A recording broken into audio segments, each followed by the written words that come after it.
Doctor Arfa Saeeda Zahra का एक किस्सा बहुत मशहूर है और ये हर उस इंसान को सुनना चाहिए, गौर करना चाहिए इसके ऊपर जो दिखावा करता है या दिखावा करने के ऊपर वो बहुत ज़्यादा ज़ोर देता है। डॉक्टर आरफा कहती हैं कि रमज़ान में मैंने अपनी माँ से ना एक दफ़ा फरमाइश की कि मुझे इस ईद के ऊपर जो है ना मैंने गरारा पहनना है और वो नीले रंग का होना चाहिए और गरारा जो है वो टेफ्टा का हो और इसके अलावा उसमें मुझे कुछ ऐसे रंग चाहिए नीले पीले और कुछ जॉर्जेट की उन्होंने कहा उसके अंदर कुछ स्टफ़ लगाओ और जो चुनचंदरी का जो दुपट्टा है वो भी मुझे उसमें चाहिए।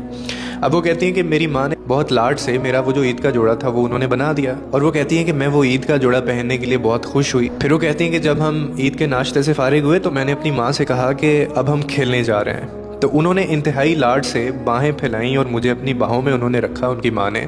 फिर डॉक्टर आरफा कहती हैं कि उन्होंने मुझे बड़ी मोहब्बत से मुझे चूमा और कहा कि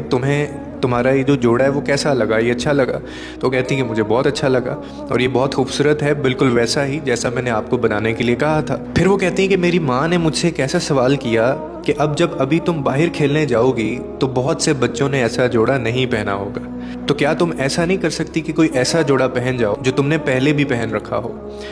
अब वो कहती हैं कि मेरे लिए, क्योंकि उस वक्त बच्चे थे हम लोग, तो मेरे लिए खेलना ज़्यादा ज़रूरी था। मेरी जो खुशी थी वो खेलने के साथ जो थी वो मंसूब थी और खेलना ज़्यादा आम था। लेकिन वो कहती हैं बहुत देर बाद मुझे ये एहसास हुआ, मुझे पता चला कि मेरी माँ जो है वो मुझे क्या सिखाना चाह रही थी या वो क्या सिखा कर गई मुझे ज़िंदगी में, कि लोगों में लोगों की तरह जीते हैं। वो टेफ्टा का गरारा या वो जॉर्जेट की जो कमीज़ है या वो इस तरह की चुनरी वगैरह हो गई या उसमें जो स्टफ़ था वो मुझे बिल्कुल अच्छा लगता था, मगर इसलिए अच्छा नहीं होना चाहिए कि उसको देख कर किसी दूसरे के दिल में कोई ऐसी बात आ जाए या वो अपने आप को कमतर समझे। वो कहती मुझे तब समझ आया कि मैंने वो जोड़ा क्यों नहीं पहना और अम्मी ने मुझे क्या सिखाया था। लेकिन वो कहती लोग अब ऐसे नहीं सोचते,